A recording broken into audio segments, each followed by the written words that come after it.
Good afternoon, distinguished guests, ladies and gentlemen. A very big welcome to this very, very important session, the launch of the inaugural edition of the 2024 Public Service Delivery Index in Africa report, a timely document, a much needed one, extremely important. For coming out this afternoon, particularly given the fact that the news was announced a few minutes ago, of a new president. A new president who will take over September 1st. It's really good to see you bright and early at this session.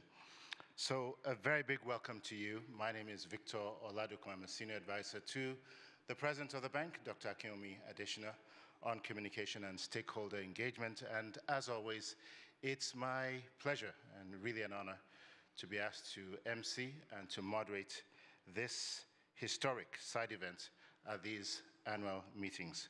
For those who may want to hashtag, again, it's AFDB AM2025.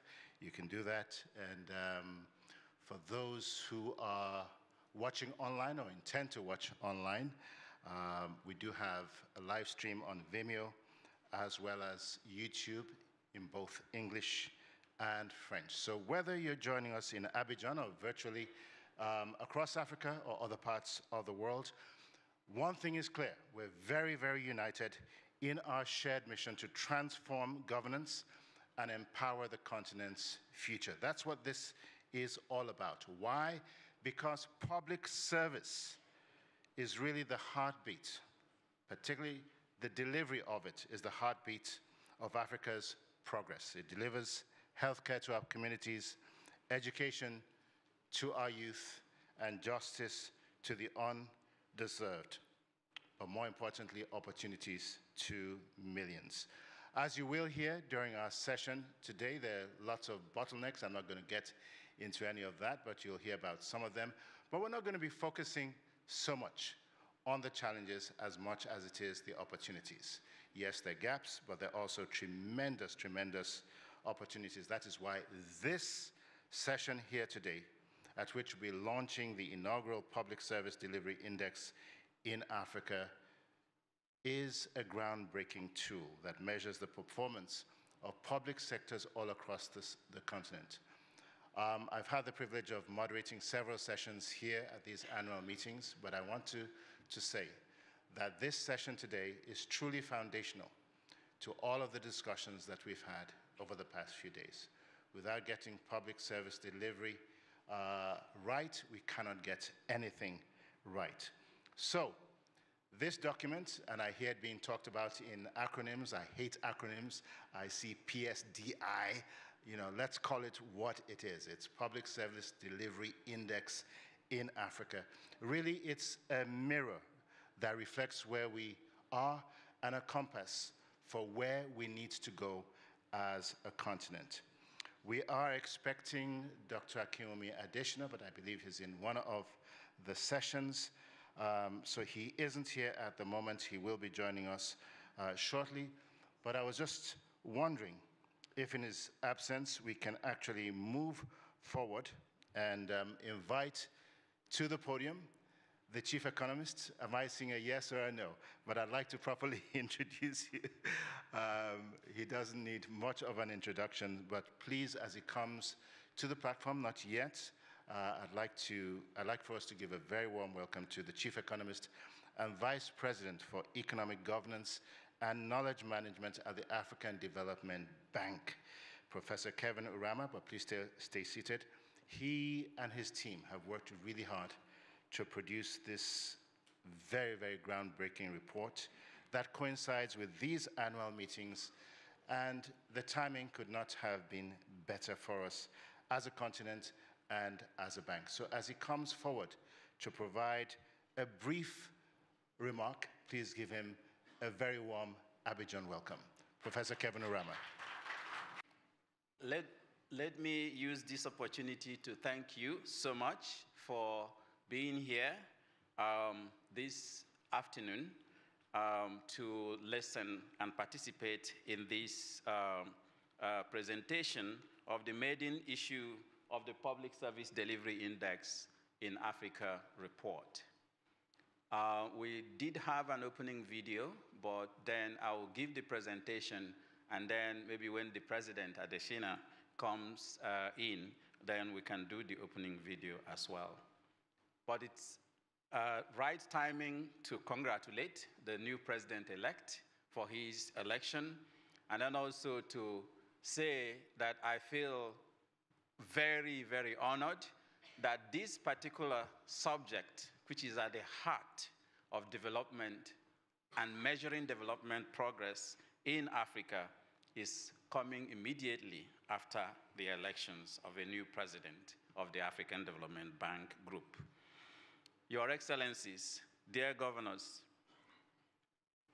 distinguished delegates, ladies and gentlemen, please allow me to stand and establish protocols. Can you put on the presentation, please? I am honored to present the inaugural Public Service Delivery Index report in Africa, produced by the African Development Bank Group and several partners. The report measures the performance of public services across different public service dimensions across African countries, regions, states, and and counties or local governments. My presentation will focus on 4 key areas. One is an introduction and rationale. Why do we need a public service delivery index in Africa? Then we go to key definitions and key dimensions of the public service delivery that we have selected to work on, and key findings across all those dimensions, and then give some recommendations. I have to say, the report is very detailed and granular, so we're not going to be able to cover everything. Please, IT team, can we have some steady performance on steady public service delivery performance, please? Yes. So by way of introduction, public service delivery, as we all know, is a key dimension of governance effectiveness. And as we've learned from the AEO report of 2025, governance is everything. According to the World Governance Indicators, there has been a gradual but steady improvement in governance in all governance indicators across Africa, except for political stability and absence of violence and terrorism. The bank's own country policy and institutional assessment, CPIA for short, recorded good performance in public services and public administration in Africa. The quality of public administration is improving, efficiency in revenue mobilization, transparency, accountability, and control of corruption in the public service is also increasing in so many countries in Africa. However, when we look on the right side of that graph, you'll find that despite those improvements that's been recorded since 2022, Africa is not performing so well when you compare to other regions. Africa being that line way below several others. And in the different components and regions, Africa is not doing as well as it should. So why is that happening? The key drivers of public service delivery, as you can see, of governance, which is a key driver of public service delivery, as you can see on that graph, includes capacity constraints in our public service agencies, includes corruption, political interference in public services, and also high levels of informality in several activities, but also historical path dependencies, in that a lot of the public service rules and norms and codes of practice has been inherited from the colonial times, and also weak leadership in terms of who actually is sitting at the head of each of the public service unit, and that leads to state capture. And was already mentioned when we launched the AEO, the reverse side of this is that it creates lack of public trust in governance and public officials in Africa, and therefore the return of providing revenue in taxation and non-tax revenue to allow the public officials, i.e. the government officials, have fiscal space to deliver public services also gets constrained. So it's a chicken and egg thing. And because of that, we have low taxation, cooperation in Africa, and we have also fiscal profligacy in many public services. And because of poor public financial management capacity, we also are not retaining a lot of the resources we need in order to move forward. And that leads to a number of things we have discussed in this meeting: high-risk perceptions by risk rating agencies, and also base erosion and profit shifting, which, as we remember, is costing the continent about $275 billion every year. And then abuse of power and illicit financial flows, which is costing the continent about $90 billion every year. And then corruption, which is costing the continent about $148 billion every year. I hope that by just rehashing these key findings of the AEO report, we understand the relevance of measuring public service properly and holding public officials accountable for the delivery of public services to countries. We have seen that governance has direct implications for everything that we do in government. And transparency, accountability, control of corruption, property rights, rules-based governance, all of these improves all that we all talk about in this meeting: how to mobilize capital for Africa's development, be it domestic or external. And this is the reason why this is happening is that when you have all those qualities, you create market stability. And because there is market stability, financial flows comes in, citizens will trust governments better, and public officials will also be able to deliver public services very well. Next slide. And in this next slide, what then is Public Service Delivery Index, PSDI? It's a composite index that is tracking the performance of Africa's public institutions in delivering public services to citizens. And when we go into the dimensions, you will see that we've worked with sector experts and ministries across the continent, and also citizen groups and civil society, to identify what are those key dimensions of public services that Africans care so much about that we need to continue to track. And having defined those dimensions, which I'll come to shortly, we have measurements that of the quantitative outputs, which you get from national bureaus of statistics in terms of how much access to electricity has improved, and all those things: access to water, access to health, access to all those public services that governments are supposed to deliver. But we also have the other side of it, which is the perceived quality of these services by citizens. Because in the end, you may have last mile connectivity and we're reporting 75% access, but what does it mean to citizens? Are they getting steady electricity that's affordable? Are they getting electricity that blinks all the time? Or are they getting electricity that allows them to do what they want to do with power and electricity? And that is why the quantitative output, which is called the output indicator, and the qualitative output, which we've called the outcome indicator, are very important. And bringing the perceptions of citizens together with the quantitative outputs, we're able to create a composite index of public service delivery in each country and across each of the dimensions. This then will bring evidence base for driving public accountability in countries. And that will have a lot to do in terms of how countries prioritize investments, how donors and public financing agencies, donor partners also should prioritize investments, so that we ensure that there's value for money in terms of how we are financing capacity of government to deliver on public services. And together, this creates a diagnostic tool and a learning tool for public servants, but also for donors and citizens, in terms of doing some simulations in terms of how am I doing on energy access, the price of power, the reliability of power, compared to water access, the quality of the water, and all those things. And how am I doing with the figures that my statistics department gives me, and how my citizens perceive my work as delivering on these services. Next slide. And in this next slide, we provide what are the key dimensions of public services. I've already mentioned some of them. And you notice that for each of the dimensions, we go deeper into identifying what are the sub-dimensions that citizens really want to know about. On power, for example, we have electricity access.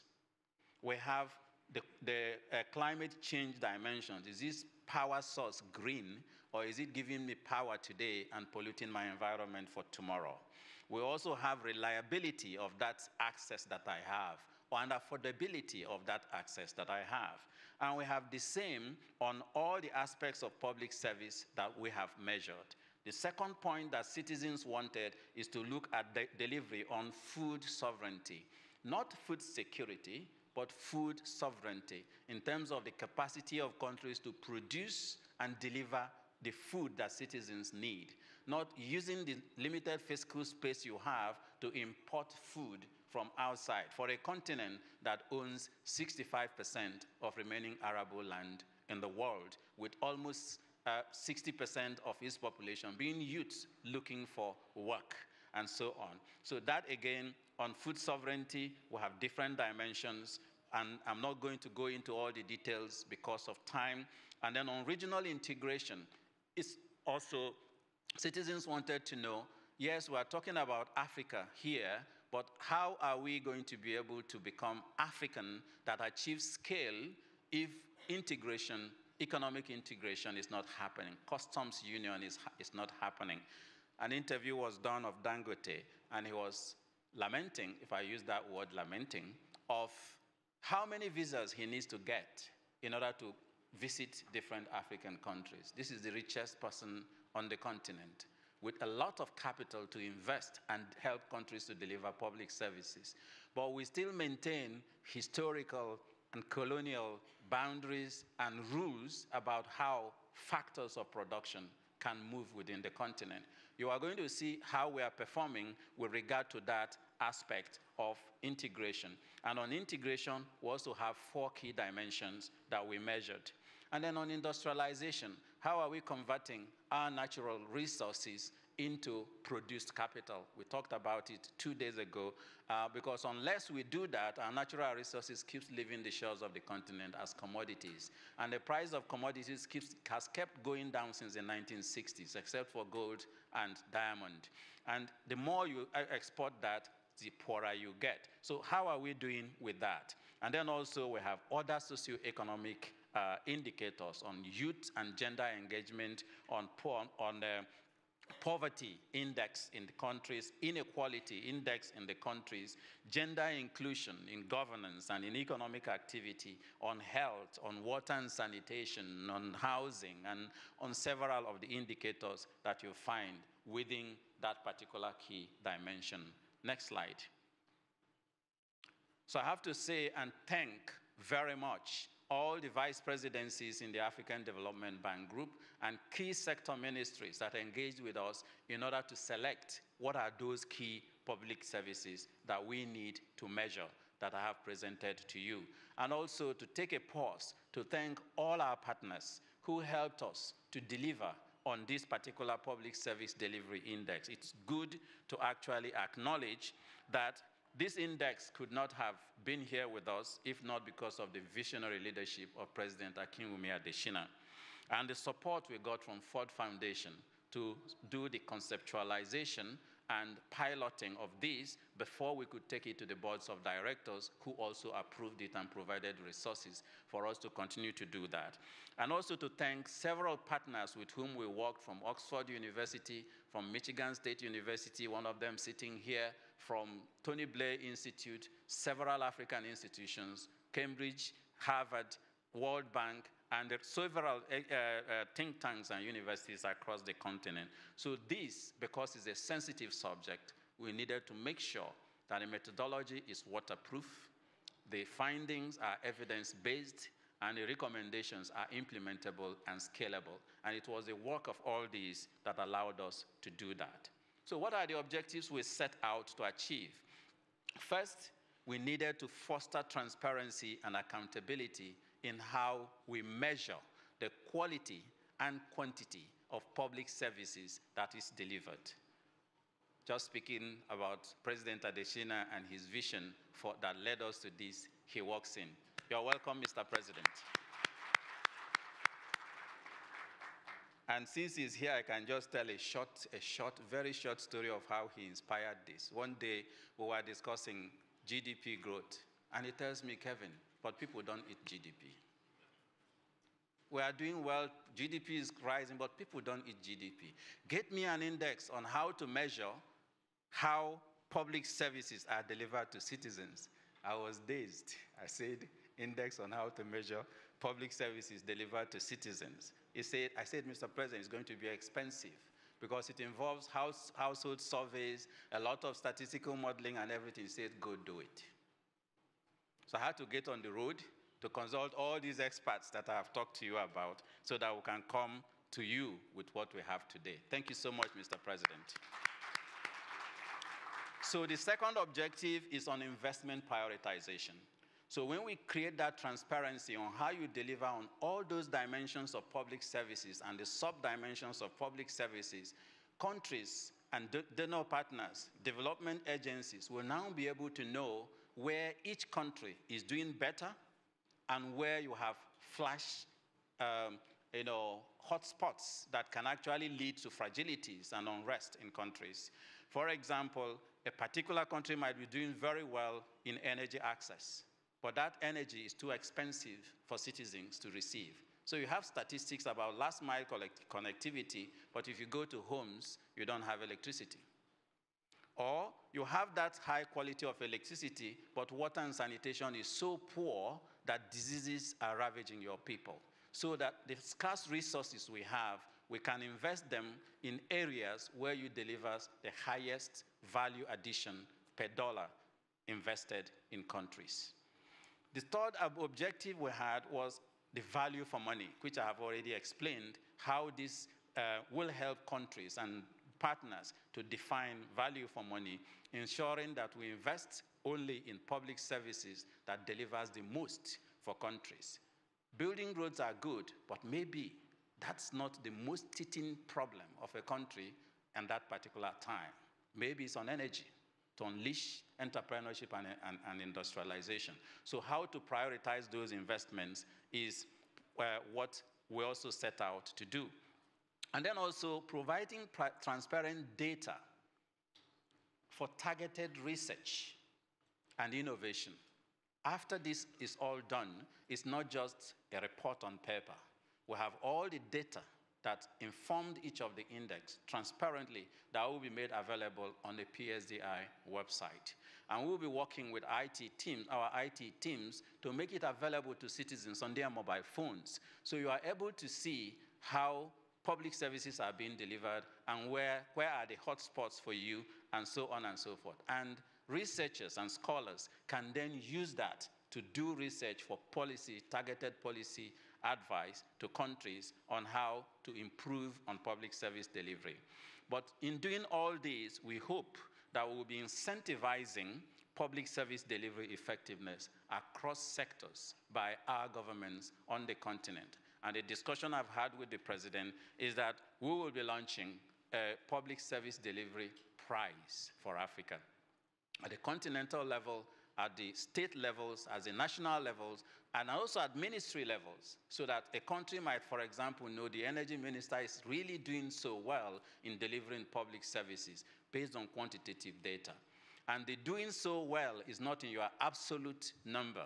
It's on how you improve in those indicators from the baseline that this particular report establishes. So that prize will be coming in 2 years when we now publish the second report, so we know how you have performed within these 2 years. Next slide, please.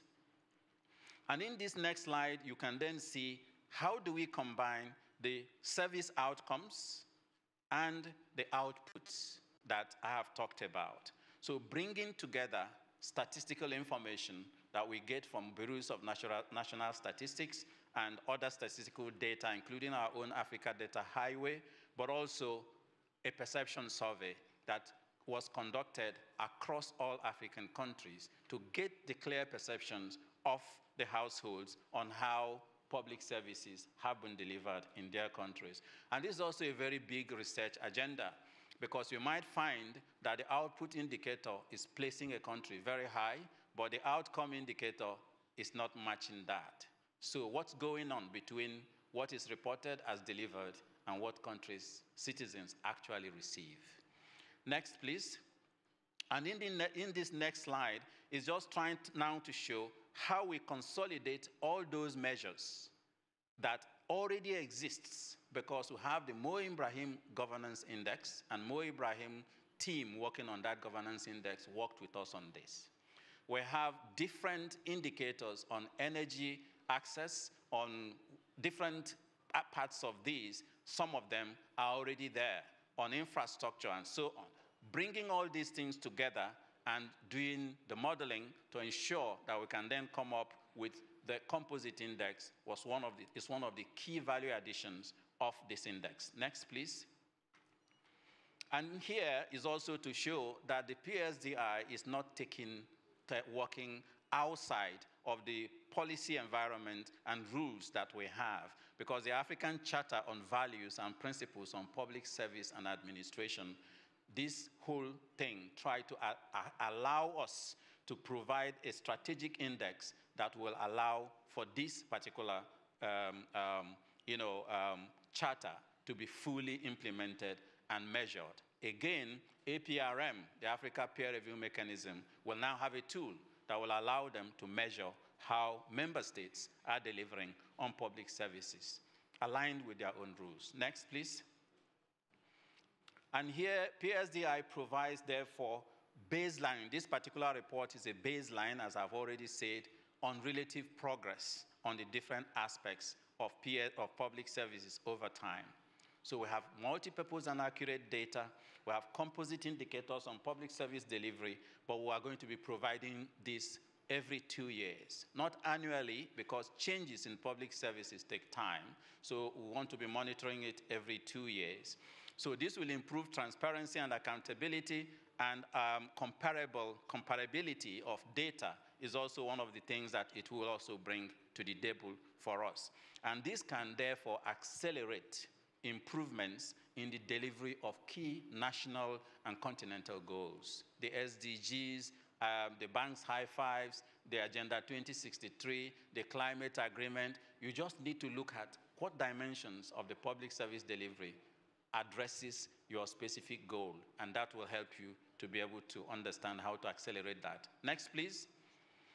And in this next slide is just to also show us that it's aligned with Africa's Agenda 2063, the bank's high fives, and the SDGs, the 3 core continental goals we sought to achieve. If you read the report, you will see the percentage correlations, that some of which has been reported in this Venn diagram. Next, please. And here is just, okay, how did we do it? How did we construct this public service delivery index? We had national surveys and also perception surveys in households, and then also collecting data from national bureaus of statistics and combining this to create a composite index, which we call PSDI.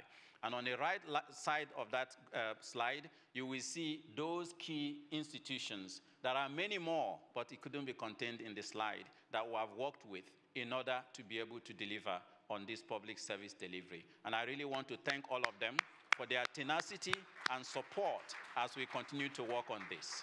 Next, please. And here is the steps we have taken, a 5-stage step. Sometimes it's more than 5 because we had feedback loops, going back to recheck, going for regional consultations, continental consultations, redoing and continuously until we were satisfied that this is now robust enough to come out to you today. Next, please. What then did we find? What are the key findings? Again, I have to say here, what I'm presenting are summaries of the key findings. You need to go into the report, and then you'll be able to dig deeper and find what's going on in each key dimension. So I'm going to be focusing on the composite for each dimension and not going into the sub-dimensions for want of time. On power, we already know the things we wanted to assess on power: electricity access and use, climate change and green growth, compliance, electricity generation, and electricity regulation framework. Next, please. On this slide, you will find all those types of indicators piled together in one graph. Each of the colors of the dots you see represents performance of public services by all the countries that in Africa, as mentioned. So on electricity access, we're actually scoring the continent above average at 52.99 on a scale of 100. So that tells you that African countries are making progress in electricity access, but it's not good enough. We have not yet reached where we're supposed to be. No wonder when you look at statistics, you are being told 60% of Africans still lack access to electricity. And then when you look at these indicators, you find that some countries do well in one sub-dimension and not very well in another. Maybe then there's over-focus on generation instead of compliance to climate change and other dimensions. So again, when you get the report, please do read in detail so that you understand what's going on and how we came up with the composite index. Next, please. On food sovereignty dimension, we have the issues around agricultural value chain, the infrastructure to allow for Africa to add value to food and agricultural products, extreme poverty, especially food poverty, eliminating hunger, and also agricultural exports in terms of product diversity in the export mix of countries. Next, please. And on this slide, you find again that on food sovereignty, the continent, on average, is scoring about 44.05. So we're not doing as well in food as we're doing in energy. And again, the paradox is, as I said, this continent should be defining the future of food for the world. And when you look at it, you also find the reasons why we're scoring poorly is not the quantity of food produced, but lack of infrastructure to allow for agricultural value chains to emerge. So we produce mangoes, and maybe 40% of it gets rotten because we don't have the capacity to be able to turn it into middle and tertiary products that will allow the farmers to turn it into a business, if I use the language of President Adesina. You see huge variations in the dimensions on food and on food sovereignty. Again, you look at it in the details, and you'll be able to see what's going on. Next, please. And here we look at regional integration dimension.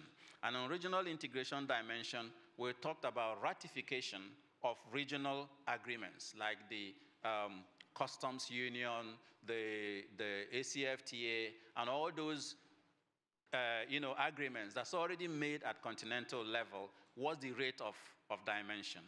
More important, we also looked at freedom of movement. I've already talked about it in terms of how free are the factors of production able to move within the continent. And we scored poorly on this. I will already preempt the result because it's a major challenge on turning Africa's capital to helping drive Africa's productivity because of the challenge. And then intra-Africa trade and infrastructure are all the things we measured. Next, please. In this next slide, again, the same way as the other one. I'm being hurried for time, so I will rush through them. We have 44.865 delivery on regional integration. Next, please. On industrialization dimension, we looked at infrastructure, and we also looked at the enabling business environment. So how did we deliver? Next slide. On this next slide, again, you see the variances in how Africa has delivered in industrialization, and on the different key dimensions. Again, when you get the report, you can look at it in more detail. But on composite, we have 4.19%. Next, please. On this slide, we have socioeconomic inclusion dimension scores, and that are the things we looked at: youth and gender employment and gender and training, poverty and inequality, health, water sanitation, and other things. Next, please. And on this slide, again, the results, 48.61%. Without details, read the report and you find the details. Next, please. On this next slide, we are looking at public service delivery by countries and regional groupings, because quite often the story of Africa gets lost when we have the aggregates. The next one, please. On this slide, you will see how the countries have performed on the by different regions on the different delivery indicators. Next, please.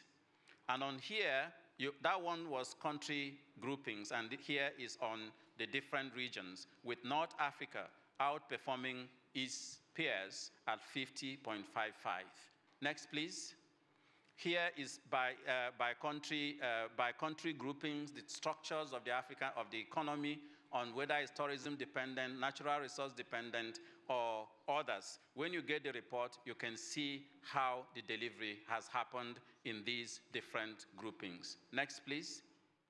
And here we see that public service delivery, all the indicators we have measured, is very highly correlated with per capita incomes. So it all ends in how we are dealing with poverty on the continent. Next, please. So what's the overall performance we have seen, and how has countries performed relative to each other?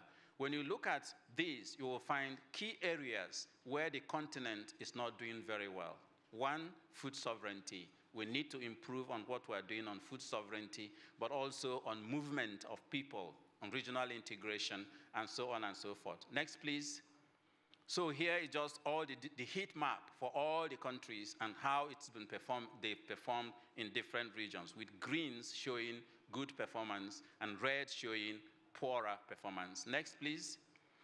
So the perception survey we did corroborated the results that we have on the other ones. And you see that the satisfaction rates of countries in different areas and different regions of the continent, the reds are where we had more incidents of citizens not being satisfied with what we are receiving, with green being areas where they cross the 50% threshold. Next, please. So what are the recommendations? What should we do with all this? We need to adopt the PSDI as a diagnostic and learning tool. Countries is not just to read this report, but actually to use it to plan how you invest in different sectors and improve the public services in different areas. The continent needs to refocus on food sovereignty instead of food security. We are importing a lot of food, and citizens are telling us, no, let's produce that food here because we can. We need to scale up economic integration. We need to improve the business environment, and we've heard all that in all the reports we have done this year. Gender-sensitive development is also very important because we scored lowly on gender empowerment and youth engagement as well. We need to continue to deal with all this. When you get the report, you will be able to see all the recommendations because my moderator is standing. Next, please. So what are the conclusions? We have provided a holistic data-driven assessment of public service delivery on the continent. Please, let's use it for planning. Let's use it for investment promotion, investment prioritization, but also let's use it, even the African Development Bank, in pipeline development, so that we're investing not in areas we feel is good for the countries, but in areas that the data is telling us will deliver highest value for money. Next, please. What's the way forward? Like I have said, we will be producing the report every 2 years, and interactive online data platform will be made available so you can go in and question the results, interact with it, use it for your own research, produce other reports, do that. Then the award for the Continental Prize on Best Performing Sectors, national, regional, and so on, will also be launched. And then also we will do that prize for public service delivery at different scales of governance in Africa. Next, please. So here, I'm just repeating what we always say in the African Development Bank. Whatever we do, let's make a difference. Thank you. Thank you very much for an excellent overview, Professor Kevin Urama, delivered in the mold of a true professor, and for providing us with a report that is a mirror that reflects where we are and a compass that defines where we must go. With the arrival of Dr. Akinwumi Adesina, President of the African Development Bank, I would like to invite him, Dr. Adesina, to the platform along with the Senior Vice President, Marilaw Akinolugbade. Yes, because we also want you to help launch the report. So I'll have you, in that case, I'll have you give your remarks, and if you'd do us the honor of launching the report, that would be very much appreciated. So please give a very warm welcome to Africa's Optimist-in-Chief, Dr. Akinwumi Adesina, President of the African Development Bank.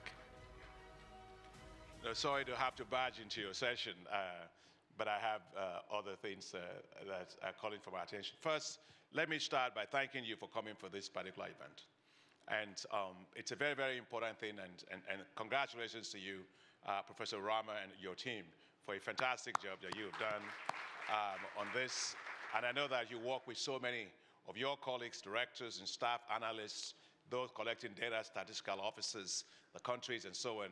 And I see my own dear friend, is a big brother, is a friend, is a mentor at the same time, distinguished Professor, Soji Adelaja here. Thank you for helping us with this work and many others that you do for us here. And let me just say that the reason why this is very important for us is that we are always told in the governance work that we have to make sure that we are dealing with the issue of how do you mobilize more domestic resources. Yes, the thing that we always say is you can mobilize those domestic resources by increasing your tax to GDP ratio. Yes. However, the assessment is that if your tax to GDP ratio is about 15, 16%, then basically countries develop when you actually get over that particular inflection point, and countries then develop. But is it really true that it has to be at 16%, 18%, or 20%? If you want, you can put it at 100%. You will still not develop. Why? If you have corruption, if you have inefficiencies, if you have misallocation, if you have the quality of government expenditure being wrong or poor, it doesn't matter how much resources, how much water you put into a bucket. If that bucket has holes in it, you're just wasting time, right? And so the basic thing is we have to therefore make sure that it's not just the taxes that you collect. It's a social contract between government and their people. In other words, taxes are supposed to be used for people, to give them roads, to give them water, sanitation, to give them good health services and food, some of the things that, and by the way, that was a brilliant presentation by you. And all those things that we have heard from Professor Urama from the report are the things that government resources should be used for. But here's the problem.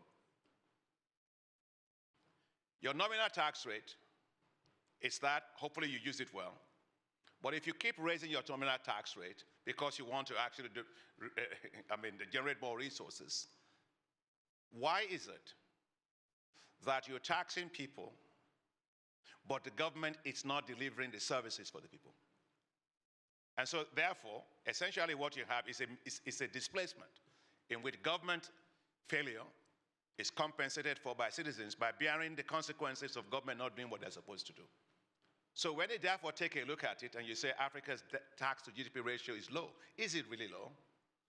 What is in fact, many African countries have perhaps the highest implicit tax rates in the world. In other words, taxes that are implicit, I pay for it to compensate for government not providing me roads, security, not providing me water, my social protection, and so on. So therefore, I called Professor Rama. I said, Professor Rama, let's get away from the theoretical analysis here, and let's ask people, how are governments doing in actually delivering quality services for their people? If we talk about energy, if I have to buy a generator for my house, if I have to repair the roads to my house, if I have to dig a borehole in my house, what is the government taxes being used for? And so there must be a social contract and accountability. So the point is, we have to have government accountability. We have to have transparency. We have to make sure that public services are equitably accessed by people. And that is actually what that conversation was I had with Professor Rama. I said, let's come up with a public service quality index that allows us to assess how people see things. You know, and I was talking to my senior vice president, we're actually having a discussion while Professor Rama was talking, and we're talking about the issue of food. I said today, you look at Sudan or other countries, we can have a lot of food. Food is production. How much food do you need for you to meet the target that, based on per capita food needs, you can be self-sufficient in food? Yes. However, there's an aspect that has to do with access to that food. There's an a part to do with the ability to pay for that food. And therefore, it is possible for me to say, you actually have enough food, you're 100% self-sufficient, but you have distributional issues. That comes because you are not dealing with the issue of access and the issue of ability to afford it. So that is some of the things I feel that we need to assess a lot better, because you can have so much food, you can have, but the distributional issues are there that you need to deal with. And so it would be good if you can segment it to say, here are things that governments can do better. When you create more jobs and people have more income, they'll be able to buy the food. You can actually have food that people are not able to buy just because of that, or just stop the war. Just stop the conflict. Because you can have food, but in the middle of conflict, how are you going to distribute the food? Who's going to access the food, right? So that's a situation like they have in Sudan. I showed you yesterday, 2 days ago, that we have supported them to have about 85% self-sufficiency in wheat in the Gezira scheme. But if you have war, how do you get that food out? So there are certain things that are for governments to do to be able to smoothen some of this issue. Perception is the reality that I live in. But there are these things in which the government can certainly do better.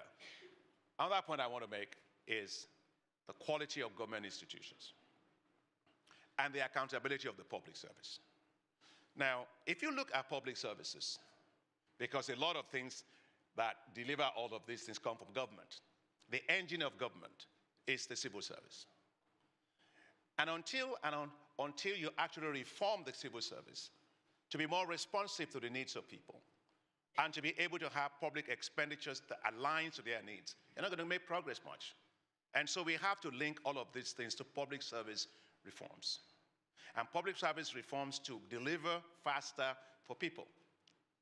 Now, take a look at public services today, civil services today. Civil service is a place you check boxes. I was a minister. I know how it works. You check your boxes, you're fine, and so on. But is it really how it works? Private sector, they are rewarded based on their ability to grow the share prices of their corporations. Stock prices, share prices, and all of that. So a CEO gets up and they look at the share prices, stock prices, and that's how they are rewarded. But is that the same thing in government? I've come to work, and I don't come to work. I'm paid. However, you find a situation where we are asked that we need to have more private sector.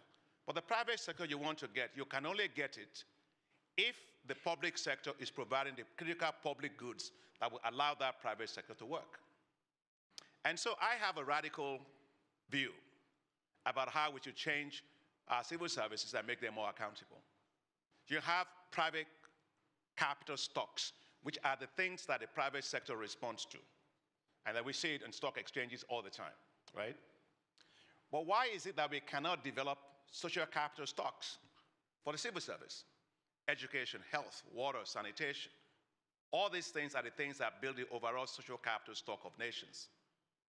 And if you want to attract private sector, your capital stock on the social side must be high enough to attract the private sector. Why do people steal money and go put it in Switzerland and other places? Your rate of return where you are, where you don't have water, sanitation, and all that, is more higher for use of that money. But the social capital stock is better in the other places. They want to live there. People want to live there. So I believe there has to be an integration of social capital stock and private capital stocks. The necessary and sufficient condition for our nations to develop is that we must have a real alignment between private capital stock and social capital stocks.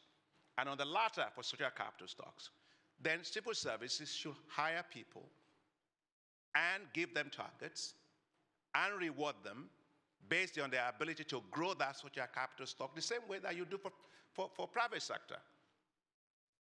Electricity, water, sanitation, housing, food, infrastructure are social capital stocks that you need to build.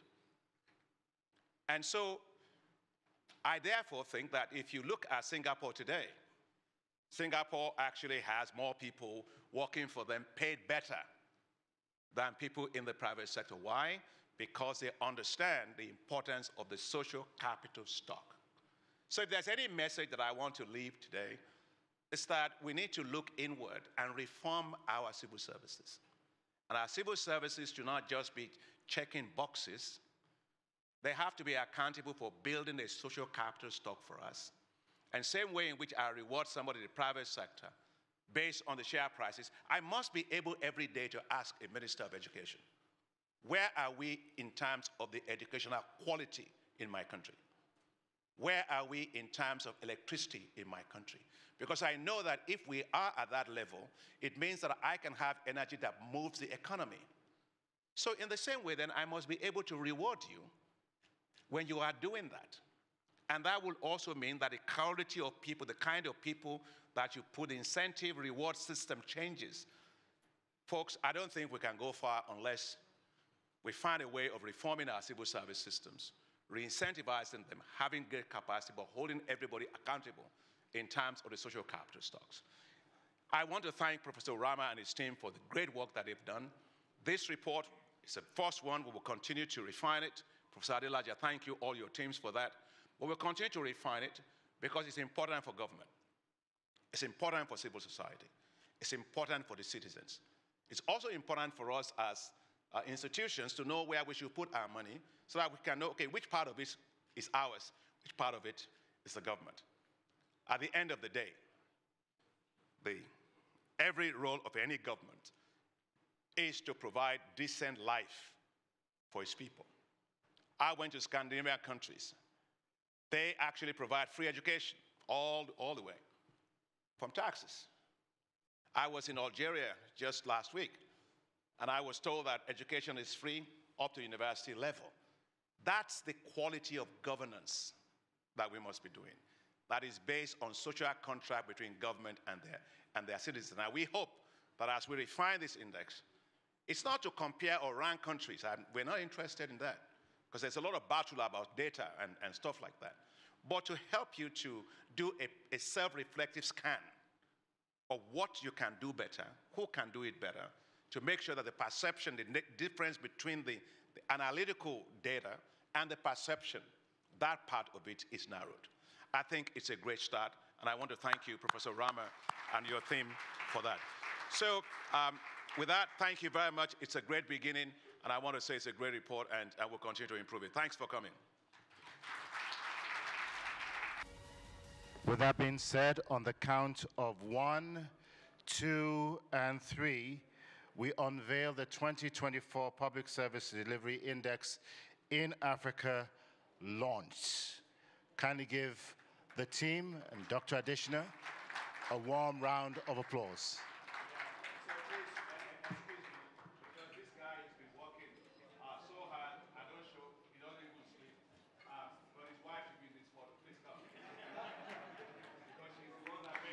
Please give a warm welcome to Mrs. Urama. And while the photographs are being taken, we just want to say a very big thank you to President Adesina for your inspiring vision and steadfast faith in a continent that has what it takes to transform every sphere of its economic and social development, among other things, as you said, looking inward and reforming Africa's civil service, as well as developing self-reflective scans. Thank you very much.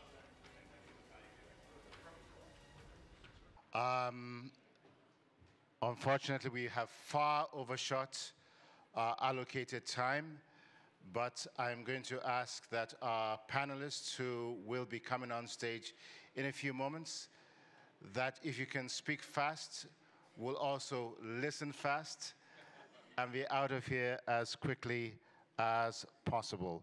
Online, we have with us His Excellency Mr. Lukmana Pentia, the Minister of Public Service and Administrative Reforms for Mauritius. Also with us is Mr. Epiphany Zoro B. Ballo, President of the High Authority for Good Governance in Côte d'Ivoire, a champion of transparency, and he leads efforts to strengthen ethical governance in his country.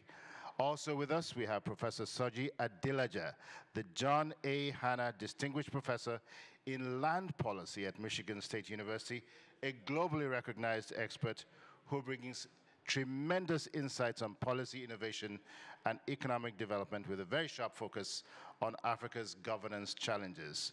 Also with us, we have Mrs. Chioma Njoku, Director of Programs at the Ig Imokode Foundation, where she spearheads initiatives to enhance public sector capacity and leadership, as well as transforming service delivery across Nigeria and beyond.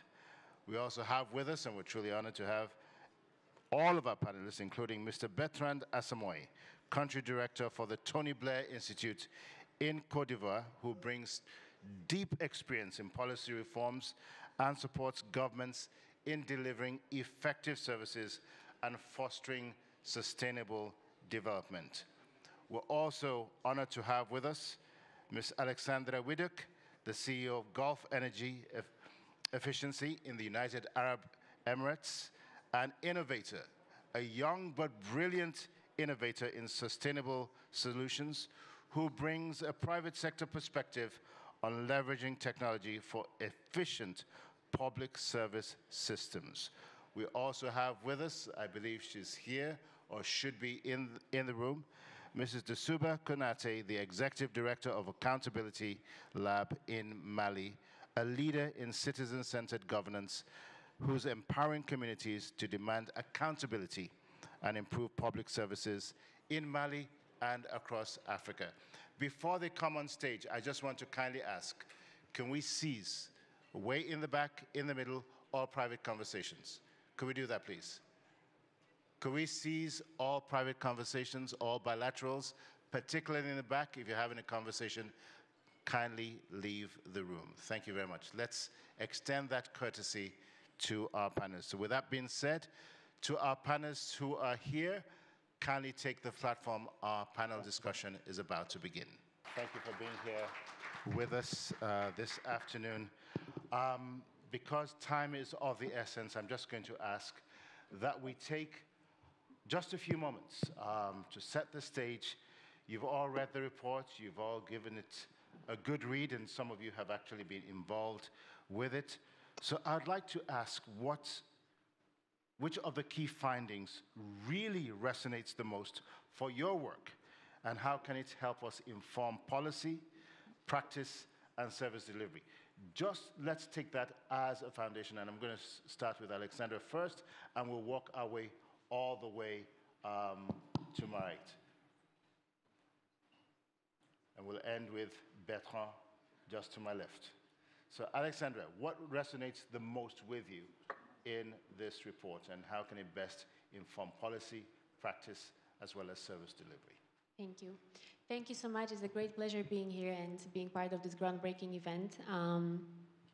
I think it's the interdependence of each dimension and their maximized impact, towards working together, and it's also the perception of the citizens about the service delivery, which is also very important.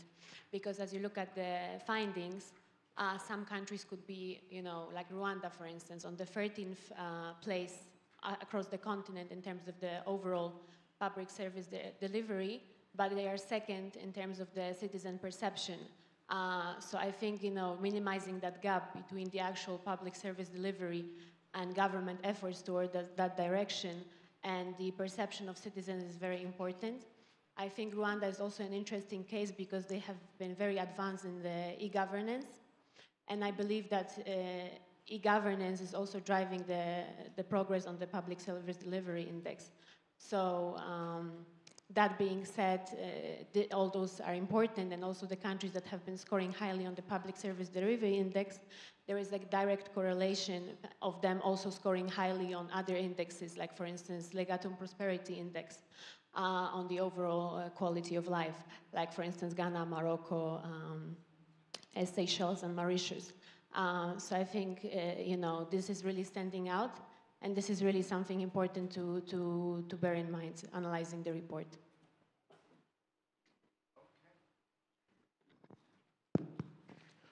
Well, thank you, Victor. And first, let me thank Professor Urama and Dr. Mule and all the people who worked on this index for the vision, right, and Dr. Additional too, and for the quality of the work that they have done on this index. For the first time, we now have an index that covers all the areas where government is expected to perform in, and we have it for African countries. It's our own data. It's not one where we curate a piece from the ILO or the World Bank or whatever. As a long-term researcher that has been working in building indices and so on, I can tell you that it is extremely efficient to be able to go to one source and gather all this information. So let me just commend you for that. My perspective is that as a researcher and as a policy researcher is that this makes research simple.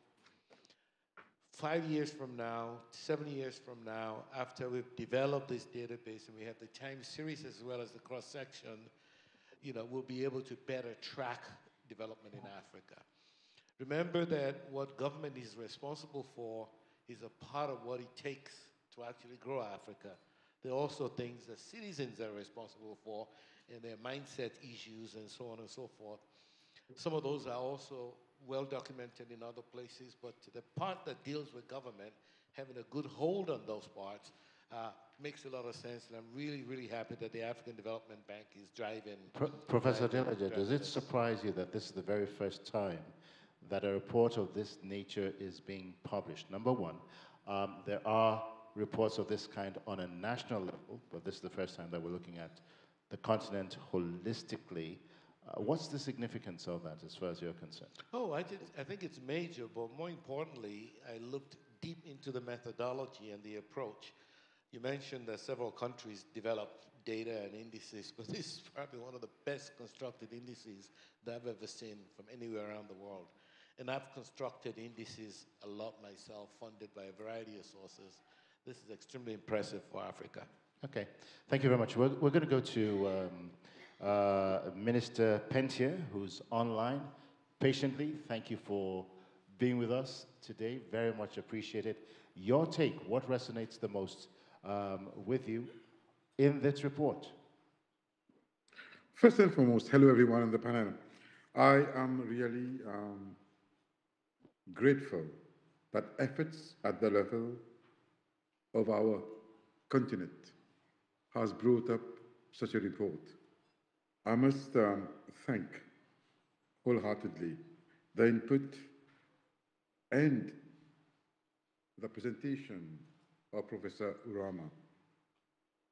But I found what Dr. Adesina spoke inspirational.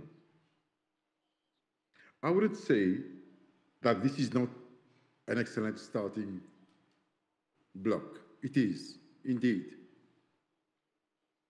an example of how good Africa can be if Africa wants to work together as one unity, one family. as one people. But I would like to add, we spoke strongly about transparency, about accountability, about delivering service to the people. The aim and objective of our government in our country right now is to develop a system which is people-centric. What I found difficult, though, there are certain intangible quantities that cannot be measured. What I found difficult also, the means of communication from the people receiving the service, climbing up to the reporting agency to gather the data. That has got to be addressed.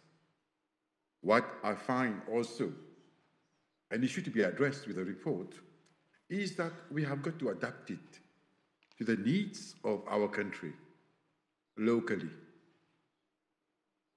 The indexes provided by PSDI is not exhaustive. We have got to actively participate to develop the PSDI further. The first report of 2024 is making me look forward to the report of 2026 now. I disagree to say with any suggestion that this report is a ranking of the countries as per what and how they have performed, what they have done and how they have performed. Far from it. This report is self-questioning, self-instructing, self-inspiring. A country must, a nation, a people must think how well and hard we must work for the next coming report to bring the service delivered to the people better. Okay. In our country right now, if I may add before I know time is of essence, in our country right now, we are in the making of a public sector reforms bill. That act of parliament which is in the making through our legislative assembly, this piece of legislation will bring in accountability in a formal legal way, will bring in transparency in a formal legal way, will bring in mechanisms of measurements, both tangible and intangible factors. We will bring in all the 24 ministries of my country to work as one team, as one government, for the people, because we are of the people, and we've been elected by the people. One last issue. When Dr. I got to get the name right because he impressed me and inspired me. Dr. Adesina, he spoke. He spoke of the finance spent, resources spent on illicit financial flows, the IFFs.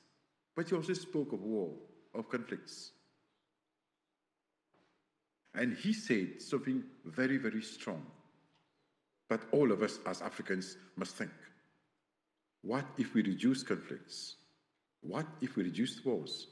What if we concentrated and focused ourselves on better service to the people we are here to serve? Thank you, sir. Thank you very much, Minister Pentier, representing Mauritius, a country that has a very good record when it comes to public service delivery. Thank you for being with us, and thank you for the ideas that you have shared. I'd also like to go online again, and we'll catch up with Mr. Subia Konate. Your take on this report. Bonjour. Alors, si je peux peut-être m'exprimer en français, si c'est OK pour tout le monde. C'est OK pour moi. Hein? Alors déjà, merci beaucoup. Je trouve que c'est une très belle initiative et je suis très contente vraiment d'être parmi vous, d'être parmi vous de façon virtuelle grâce aux merveilles de la technologie, bien évidemment, pour le lancement de ce rapport qui est assez impressionnant. Je pense que pour moi, ce qui est le plus important, étant donné que je représente dans une certaine mesure la société civile, la voix des citoyens, donc je pense que je trouve ça extrêmement pertinent en fait d'avoir à la fois une approche scientifique, une approche méthodique. Ce que je trouve vraiment surtout important, c'est qu'elle soit couplée d'une mesure de perception de la satisfaction des ménages, ce qui rend les choses encore plus réelles, encore plus tangibles. Au-delà de cela, je trouve, pour moi, ce qui est vraiment important, en tout cas par rapport à ce rapport-là, c'est que dans une certaine mesure, en fait, c'est que ça renforce les demandes des citoyens. Je pense qu'on est tous ici dans la salle, les panélistes, on est tous basés ici sur le continent africain, donc on a une certaine déjà compréhension de la situation dans nos pays respectifs. On a l'occasion de voyager, donc on voit la situation aussi dans les autres pays. On sait qu'il y en a qui s'en sortent mieux que d'autres, bien évidemment. Mais je pense qu'en fait, les résultats qui ont été donnés sont pour moi, ils sont très réalistes. Ils montrent la situation des différents pays dans lesquels on se trouve, mais surtout ce qu'ils montrent, c'est la nécessité de prendre encore plus de mesures pour pouvoir s'assurer que nos concitoyens, que nous-mêmes, qu'on puisse avoir accès à tous les services sociaux de base. Et vraiment, je pense que ces statistiques-là, en tout cas, se retrouvent vraiment dans tous les secteurs et dans tous les sous-secteurs qui ressortent de ce rapport-là. Donc pour moi, peut-être ce que je demanderais ou ce que je pense qui est important, c'est que ce rapport-là ne soit pas juste un outil de mesure, que ça soit vraiment en fait un outil de changement, que ça soit pas juste un processus extractif où voilà, il y a énormément de données qui sont ressorties.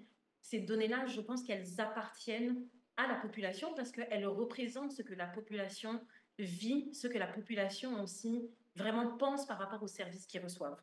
Alors pour que cet outil-là ne soit pas seulement un outil extractif, je pense qu'il y a vraiment cette nécessité-là de rendre ce rapport-là beaucoup plus accessible à une majorité de personnes, que ça soit vraiment disséminé, qu'on puisse aller dans les communautés pour pouvoir vraiment multiplier les espaces de dialogue qui, selon moi, peuvent être la base de la reconstruction de ce contrat social-là qui a été complètement vraiment brimé dans de nombreux endroits.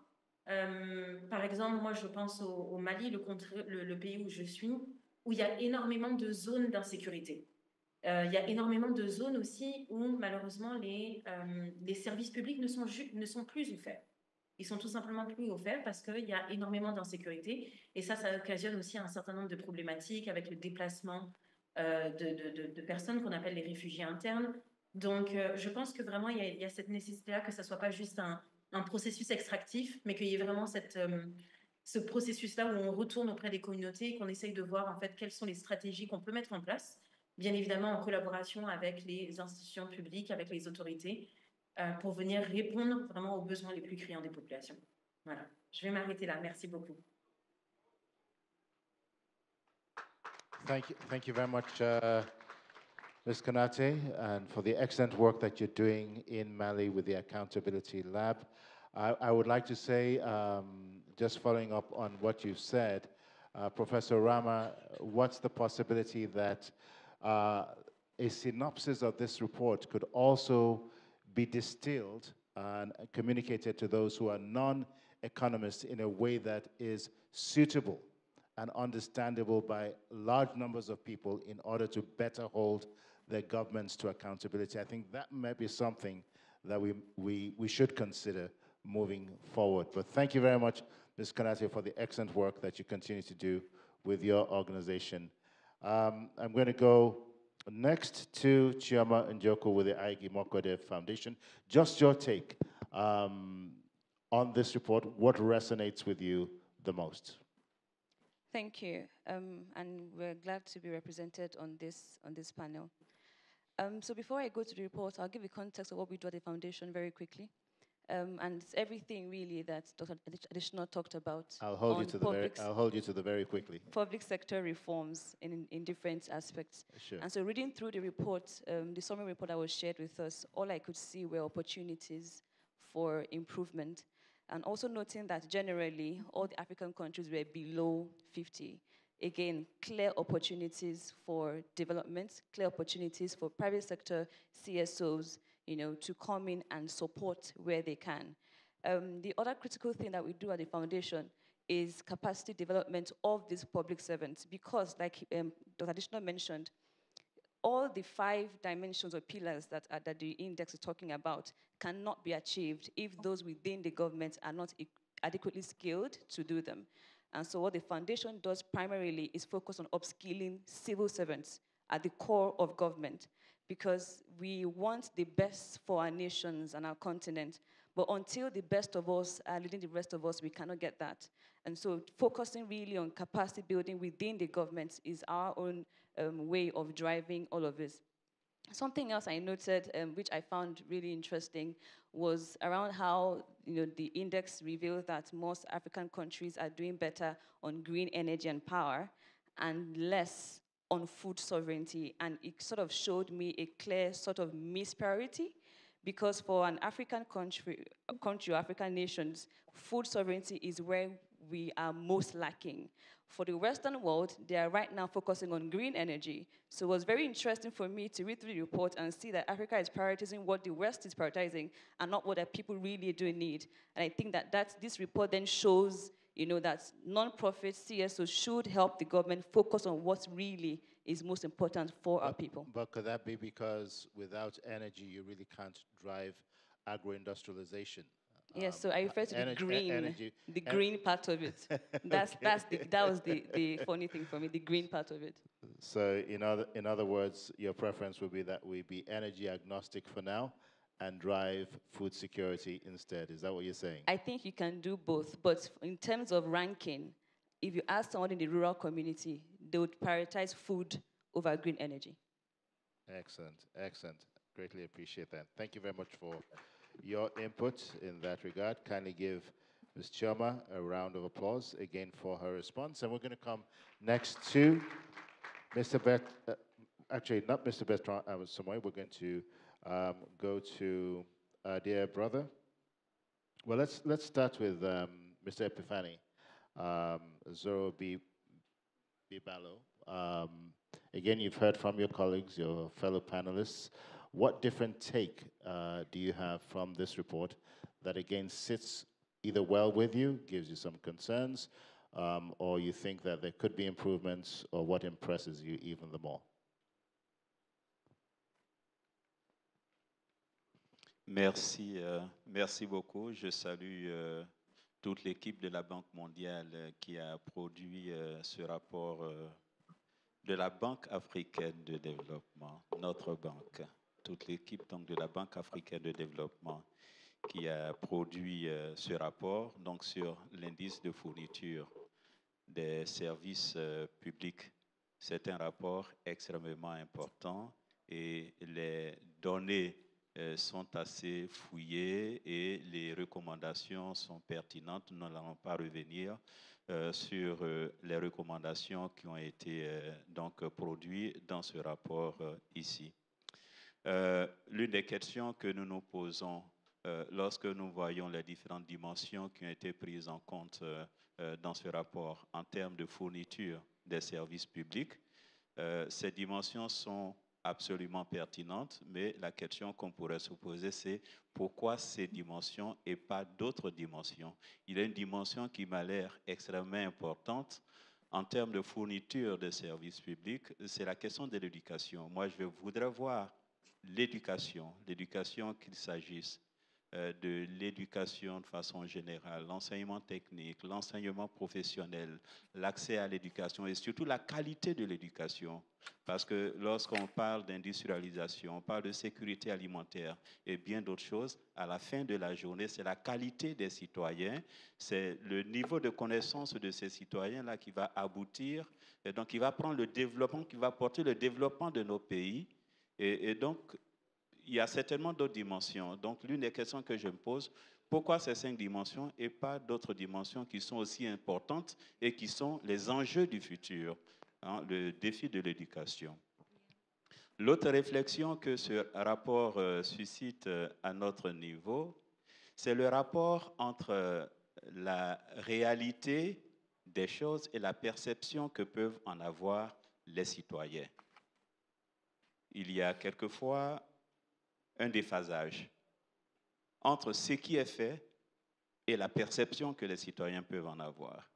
On a vu au niveau de la qualité des services, le rapport donc sur la fourniture des services publics, la position, le cas du Rwanda, un des panélistes l'a dit tout à l'heure. Alors que le Rwanda, sur l'indice, occupe la 13e place, mais au niveau de la perception, je ne sais pas si j'ai bien saisi, au niveau de la perception, le Rwanda vient en 2e position en termes de qualité de services publics. Ça me fait penser à l'outil, parce que nous travaillons dans le domaine de la prévention et de la répression de la corruption. Ça me fait penser à cet outil de développer en matière de mesure de la corruption par Transparency International, qui est l'indice de perception de la corruption.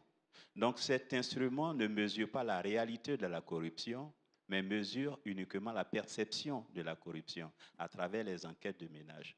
Ce qu'on découvre en définitive, c'est que la perception, parce que le but du service public, c'est la satisfaction des citoyens.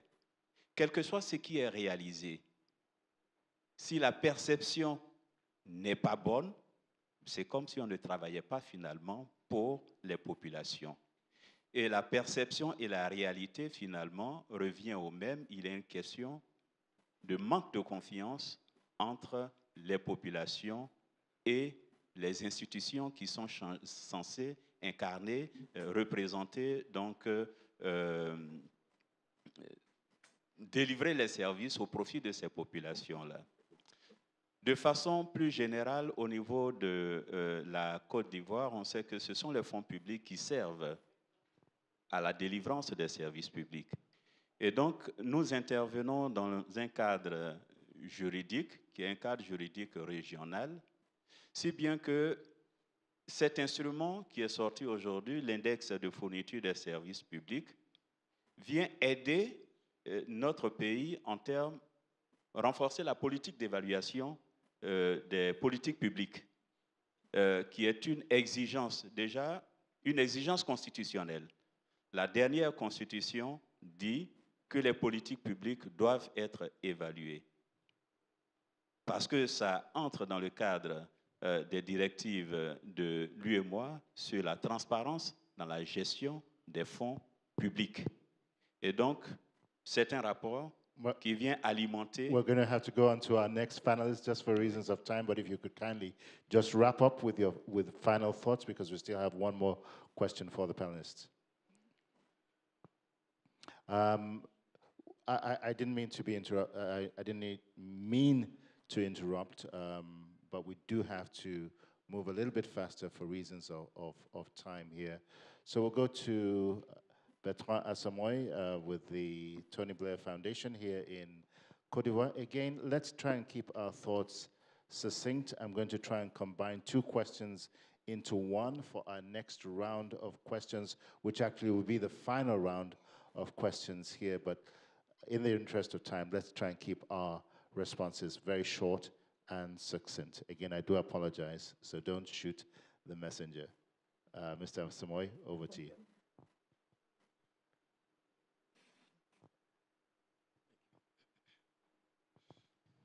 Thank you, Victor. And thank you to the African Development Bank for inviting the Tony Blair Institute to join this panel. So to answer your question, in terms of key highlights for us, I think we're particularly excited to have been part of the process of delivering this report, because it is groundbreaking, it is innovative, and it is providing extremely valuable insight for public sector leaders first, but also to other stakeholders, including civil society and other actors, the general population, who are all affected by the effectiveness or lack thereof of the delivery of public services. But to me, I think it's particularly interesting because it provides us with I would say, a dashboard that public sector decision makers can use as a starting point to allow them to make better, more impactful, more targeted decision around where they invest their efforts, their energy in order to improve the quality of life for our people. More specifically, I would say that by looking at the different dimensions and the scores that a country can have on those dimensions, we are able to tell where there's the most significant gaps, and therefore what we should focus on as a priority. And it's particularly important for us as the Tony Blair Institute because for those who don't know much about who we are and what we do, we're a nonprofit whose aim is to support a government at the highest level with delivering the top priorities for the country's development, socioeconomic development. And we focus particularly on developing countries. For us, having this tool will allow us to work with the senior-most decision makers in the countries where we're involved to put our finger on where there's the biggest issues and what those priorities should actually be. Because a decision maker can tell you this is what they want to do, but they also need an external perspective to help them validate that point or tell them that, well, this is not what the PSDI is saying based on the scores that we're looking at. But lastly, I know we don't have much time, but lastly, I would say that the other interesting piece that we noticed in the report is the need to also look at interdependencies between sectors or between dimensions or sub-dimensions. Because if we look at, for example, the industrialization dimension and the food sovereignty one, there is a strong correlation there. Because obviously, and you alluded to that earlier, Victor, the more you are able to industrialize your agricultural processing, the less likely you are to have food sovereignty issues. We have a huge gap in terms of our ability to process our own raw resources, and especially when it comes to food. But if we're able to accelerate that agenda on the industrialization side, we know that we're also going to be able to produce and consume our own foods, and therefore be more sustainable in terms of food security as well. But I'll pause there. There's a lot more I would have loved to be able to say, but I'll let you go with the second round of questions. I think it's a very good point. Just the codependencies, the correlations between sectors is really key. Again, we heard that earlier with regards to food sovereignty and again the linkage to energy and to power. Very well noted. And Mr. Bibalo, you again mentioned the need to segregate education a little bit more distinctly, not just as a socioeconomic inclusion issue, but as a separate one, because I think the themes that we're covering are primarily, if I recall, power and electricity, food sovereignty, regional integration, industrialization, but we'd like to see education, with which we need to skill up, and that needs to be a separate entity all on its own. So I'm going to start with our panelists online. First of all, with His Excellency, the Minister, and then we'll go on to Jasuba Konate.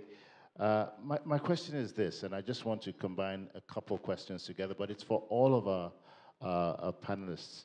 And that's simply this: what should individual countries who get hold of this report, what should they do to leverage this tool and this framework and all that it provides in order to better improve public service? And who are the key partners in their countries who they should be engaged with in order to institutionalize the tools used in planning, in decision-making, resource allocation, and eventually delivery? So those are my two questions in one. How can individual countries better leverage this tool, and who should the key partners be? I'm going to start with the Honorable Minister first, if you would kindly share your thoughts with us. So with that being said, Minister Pentia, over to you first, and then we'll come to... Your dear friend, and brother of our continent. You're doing an excellent job as a moderator, but the question was so long. I'm thinking how long I'll take to answer you. Let me first and foremost. Let's try and keep it short. let me first and foremost reiterate what I said before. Congratulations to our team, our continent, for producing such a report, such a tool to be used to deliver better service in public sector. Let me outline two things. There was a gentleman coming from the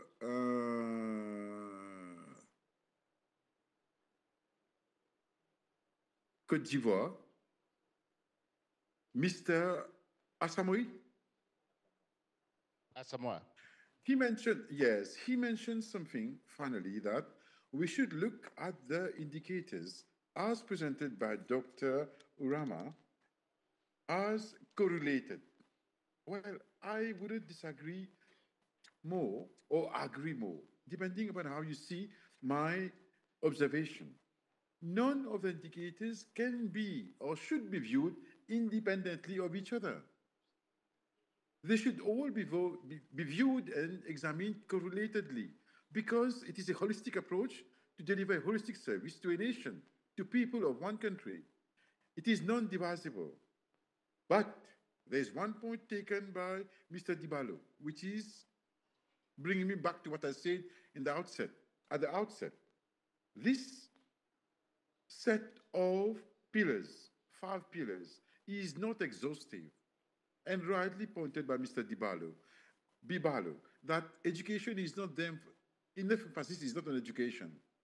But I would say there is not necessarily for each one of us to say that this is a concrete final terminal definition. But it is something given to us as a tool to go further to improve public service. Now, let me go back to what you said. How can I use this tool in my country towards serving our people, towards giving a better service to the people we are here to serve? Well, absolutely the answer is self-explanatory. Once I put the PSDI into place, it's up to us how we adapt it and how we bring it to a pragmatic tool to be used. This is going to help us as we go along with our framework of legislations to provide better service to our people. The 5 pillars presented in the report is not exhaustive. I don't believe that. But there is room for improvement, including other pillars or developing the pillars into further sub-pillars based upon the needs of our people. We have got to have, at the end of the day, better communication. Everyone is speaking of e-governance, is speaking of AI, speaking of how we can use technology to give better service. We are missing something here also. How can we train our people to give a more humanistic service to our people? Our country has, our government has inaugurated a center, an institute to provide just that, to train people serving people. Could you break, Honorable Minister, could you break that down for us? I mean, how do the people of Mauritius enroll in that? Is that the civil service? Is that the public at large? How does that work out? Unpack that for us. My ministry has got the responsibility of ensuring the public service is delivered to the people of our country. Yes, I understand that, but I'm talking about the institute and the training that you provide. How is that being done? Let me please explain that. We have inaugurated on the day of our independence, the 12th of March of this year, the Atal Bihari Vajpayee Institute of Public Service and Innovation. That institute is a center of excellence. That institute provides the training, development, and capacity building of 100,000 plus people working in our public sector. That institute, we speak of people-centric service. That institute is providing people-centered training. We are going to tailor our training, our syllabus, to the needs of the officers to provide better service to our people. Please, let me also outline something very important. And that will be the last point before we go on to the rest of the panel. Please. Very often, we think about providing better service to people of our country, to the public. Someone said we have got to have this synergy between private sector and public sector, i.e. private-public partnership, the 3 Ps, right? Sure. We are developing the 4 Ps. People, public, private partnership. We are putting people at the top of the pyramid. Please, sir, also take note very kindly that we are concerned about the holistic development of our public officers. We want to make sure we provide them with the sustainable, concrete, product-based, satisfaction-based training, but we also take care of the mental health, holistic health. Honorable Minister, so we are providing that as well. I think there's much. Thank you for the time you allocated to me. No, Honorable Minister, I think, do apologize. This is an excellent idea, one that hopefully can be replicated across the continent. I love the 4 Ps: people, public, private, partnership, a center of excellence that is dedicated primarily to delivering public services in the manner that it should. Really, one more second good of your time, please, there. sir. We are open. Honorable Minister, we'd like to go on to the... inviting our brothers in South Africa to come and share what we have in our country. Absolutely. And congratulations to you. Can we give the Honorable Minister a warm round of applause there? We're going to come to Dusuba Konate again. Same question, your take.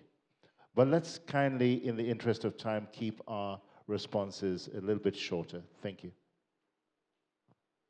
D'accord. Merci beaucoup. On va essayer d'être dur. Il y a tellement de choses à dire en très peu de temps. Hein.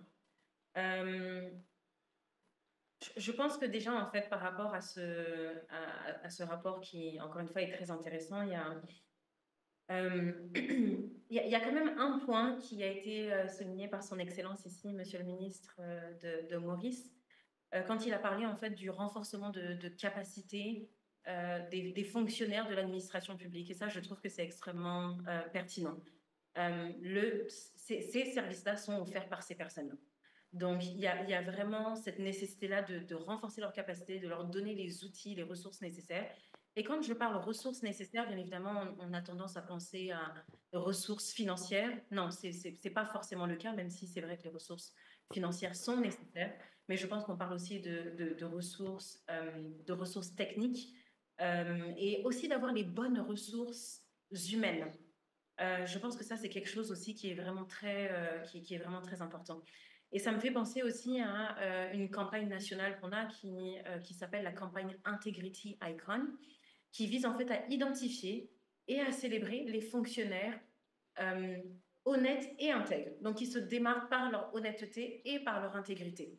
Alors ça, c'est un programme, par exemple, que nous, on met en œuvre ici déjà depuis 2016, mais ce n'est pas juste au Mali, c'est au Népal, c'est au Pakistan, c'est dans tous les réseaux translocaux de la comptabilité là.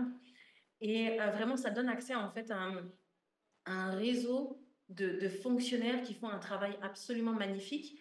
Et c'est-à-dire qu'on est en train de changer ce narratif-là où, oui, bien sûr, on parle de lutte contre la corruption, qui est absolument cruciale sur le continent. Je pense que monsieur le directeur de la Banque africaine de développement a donné des chiffres absolument faramineux, où on parle de milliards et de milliards, que ce soit dans la lutte contre la corruption, que ce soit les flux financiers illicites. Vraiment, c'est des chiffres à en perdre la tête même. Mais nous, on essaye en fait de changer le narratif et de se concentrer aussi sur la promotion de l'intégrité pour dire que voilà, il y a d'autres options aussi qui sont là. La lutte contre la corruption est importante, mais pourquoi ne pas se concentrer aussi sur les bonnes actions qui sont en train d'être faites et vraiment essayer de les multiplier dans les différents, dans les différents secteurs. Et je pense que bien évidemment, il y a énormément d'acteurs avec qui il faut travailler dans ça, que ce soit les institutions publiques, que ce soit les organisations de la société civile, que ce soit les collectivités territoriales, les citoyens, bien évidemment. Mais je pense que vraiment promouvoir des approches positives, c'est quelque chose de très important. Et j'insiste sur ça tout simplement parce qu'on est habitué à avoir un narratif extrêmement misérabiliste et extrêmement négatif par rapport au continent africain. On veut changer ce narratif, non pas pour être super optimiste, même quand tout est négatif, mais vraiment en fait pour essayer de changer un peu l'état d'esprit et de s'assurer que les gens puissent vraiment voir les opportunités. Je pense qu'il y a une jeune femme sur le panel, la directrice de la fondation d'ailleurs, qui l'a dit, c'est qu'il y a énormément d'opportunités à saisir sur le continent. Alors, comment on peut faire en fait pour vraiment, pour donner les outils nécessaires pour pouvoir les saisir? Merci beaucoup.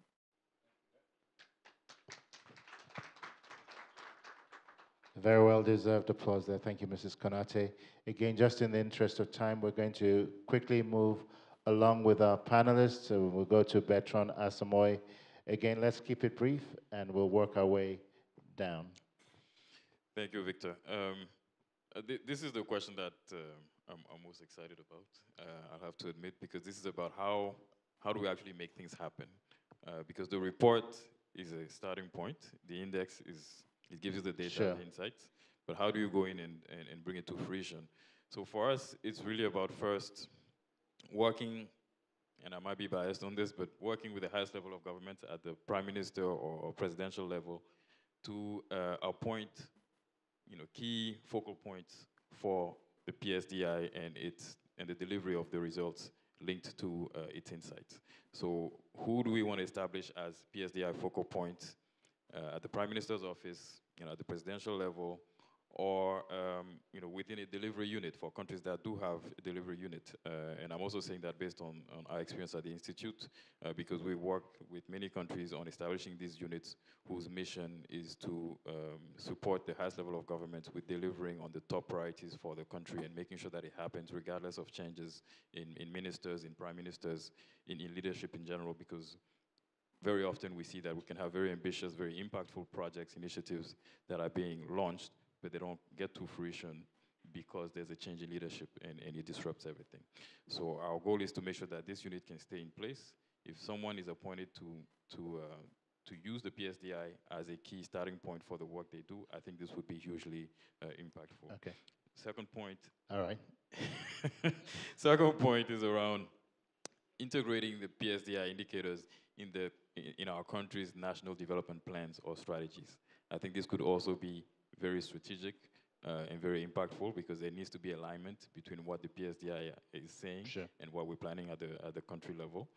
And lastly, in terms of creating accountability and facilitating transparency, we need to have mechanisms in place to ensure that there's a link between the PSDI indicators and budget allocation decisions, right? Exactly. Because we need to put the money where we know it's going to be the most impactful, and we need to base that on what the PSDI is saying. So that was the first part of your question. I don't know if you allow me to answer the second one, but go ahead. Actually, it allows me to transition to something else. Mm-hmm. At the bank, we have the high fives, and then the SDGs, and we know time is running out on the SDGs. Again, we're way behind where we need to be. I'm going to come to Professor Adelaja here. How do we ensure that this document, as good as it is, as useful as it is as a toolkit and as a framework, doesn't just become another academic exercise, but really delivers and becomes institutionalized? Because again, when it comes to the SDGs and to other measurement mechanisms, we tend to fall short. What can we do, working with key partners, to ensure that this doesn't just become another academic exercise, which it absolutely is not? Your thoughts from an academic and public sector perspective. Well, thank you. Thank you. That's a very good question. If I was president of a country in Africa, and I have the PSDI, maybe I'm a little biased, first thing I would do is I'll call my Minister of Finance, Minister of National Planning, and perhaps the key ministers responsible for each of the 5 dimensions, and get them to constitute a committee. Plus education. I'm mixed about the education thing because education is an important part of human development. But if we try to get to every single dimension, we will never really. I mean, these are indices, and the dimensions capture the one dimension capture education. But I would charge them to bring civil society together, the foundation community together, to bring the private sector together, and really help articulate a national strategy for domesticating the PSDI, for integrating into the metrics for evaluating the performance of government, right? And I would even get to the level of coming up with a strategy to have the PSDI serve as the framework for subnational information development. We can't just be doing inter-country analysis. I'd like to see states use the same methodology, if you see what I mean, to assess themselves, and we'll have a very uniform framework across the continent. I'm not a big person for uniformity, but I think at the same time, I mean, this is a tool that allows us to benchmark ourselves, right? And if we want to effectively benchmark ourselves, we have to be able to say where we are relative to others. So I think this falls in the category of tools that we could actually try to kind of democratize up and down the scale, not just across countries, but also across jurisdictions within countries. And also, finally, I think national resources need to be available to actually do the intensive work that's needed, if you see what I mean, to support the PSDI. The research community is very, very important. It's not until they're doing research using this information that we would uncover important information that will guide us in national development. Quickly, on the issue of correlation, all growth indicators, growth-related indicators are correlated. But I know that the team at the Vice President's office and the ADI is already working on doing more modeling and econometric analysis using PSDI data to try to answer the question, how do each of these PSDI components contribute to national development, like per capita income? So that work is already ongoing, and I think at that level, we can begin to explore the issue of correlation, causality, and things of that nature. But that work is already ongoing. Thank you. Thank you very Sorry much. it took so long. Very well said, Professor Adelaja. I'm going to come to Mr. Bibalo next for your take, again, dealing with the general question that we've been exploring so far. Oui. Merci beaucoup. Ce rapport vient à point nommé. La Côte d'Ivoire est à la fin de la mise en œuvre de son plan national de développement. Donc, nous sommes dans une phase d'élaboration d'un nouveau plan national de développement de 2026 pour les 5 prochaines années. Donc, cet indice va alimenter, est un outil de suivi-évaluation de la mise en œuvre du plan qui est en train d'expirer et va nous permettre donc de prendre des éléments en compte en vue d'améliorer la qualité de la délivrance du service public. L'autre élément, l'autre réflexion que je peux faire, c'est que ce plan, cet indice sur la qualité et la fourniture des services publics interroge également une autre valeur qui est la question de l'intégrité de la commande publique. Parce que je mets un lien entre la qualité des services publics et les prestataires qui sont désignés par l'État dans le cadre des marchés publics à exécuter un certain nombre de domaines. Il y a toujours un lien. Lorsque le processus n'est pas intègre, d'attribution des marchés n'est pas intègre, forcément cela a un impact sur la qualité des services publics. Et donc la Côte d'Ivoire s'est engagée à améliorer le processus de passation des marchés à travers notamment un système de digitalisation et au niveau local, ce système de digitalisation est intégral depuis les appels d'offres au déploiement et cet exercice est en train de se poursuivre au niveau central. Pour vous dire, ce rapport vient à point nommé, il va alimenter toutes les initiatives nationales en cours en vue d'améliorer la délivrance des services publics. Thank you very, very much, Mr. Bibalo. Just very much appreciated here. We're having a few technical problems. But I'm going to come next to Chema Njoku for your take. And after which we'll go to Alexandra, and I'm going to come to the floor. I have a question for Vice President Urama. Thank you very much. So the first part of your question, what should governments do with the index? Well, first, embrace it as an as-is, right? It's a baseline, like a professor mentioned, it's a baseline, so embrace it as an as-is. Note the gaps that have been identified across the 5 pillars. And again, on the question about adding more indicators, more dimensions, when I read it, I see that this is the 5 high priorities of the AFDB. There are different indices assessing different things. You can't assess everything in one index, so that's the focus for this particular index, and that's fine. But so government should go through those different pillars and identify gap areas and proactively work towards them. So for our foundation, at the Agricultural Foundation, why we find this also very interesting is that we're in the middle of building a Nigeria Public Service Performance Index. And what that tries to do is to focus within ministries to improve the effectiveness and efficiency within the ministries. So sort of building the health of the ministries, because only then can those ministries be able to do what they're supposed to do to achieve the outputs and outcomes. So for us, there's no magic wand about it. Governments and non-government sector need to work together to really improve the indices across the different pillars. Thank you. Thank you very much, Chema. And as Minister Pentia said earlier, what we need is a holistic approach, not necessarily a segmented one. So I think this is a very good start. And I think part of the feedback that would be appreciated is from all stakeholders to say, okay, how can we better improve this for the 2027 version? I think that's too much of a gap from where I sit, but maybe this can become an annual report, and there's going to be a lot of heavy lifting, but hopefully the stakeholders who receive this excellent report will be able to give and provide guidance for how it can be better improved moving forward. I'm going to come to Alexandra for the last word on the panel, and then I'm going to shoot the next and final question to Professor Kevin Urama.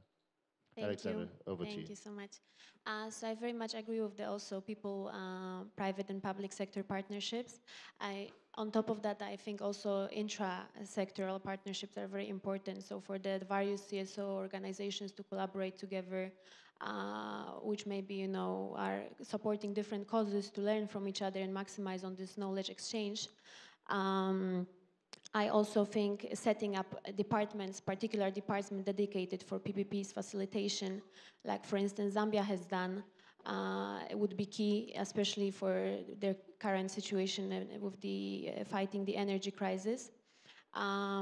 So of course there's no right model for all, but it should be like a localized approach. I also agree with the high importance of the R&D community. Us personally, we are, an energy efficiency performance group, and we collaborate with different research and development institutions in different regions in order to retrofit our technologies for the local conditions, which I find is extremely important. So for instance, when we talk about the food sovereignty for Africa, we managed to develop a model of recirculatory aquaculture systems, which we are quite proud of, as it addresses the issue of not only food security, but also food sovereignty, strengthens regional collaboration as well. So sometimes it's also about these cross-sectional models, which can have, multiple applications for various dimensions. And on that note, I would also like to emphasize the importance of orange economy, so the creative industries. We mention a lot and we emphasize a lot on the low educational enrollment in Africa for the STEM sector, which of course should be increased, but I think also there is importance in terms of the empowerment of youth and gender equality with the recognition of the essential role that creative industries play.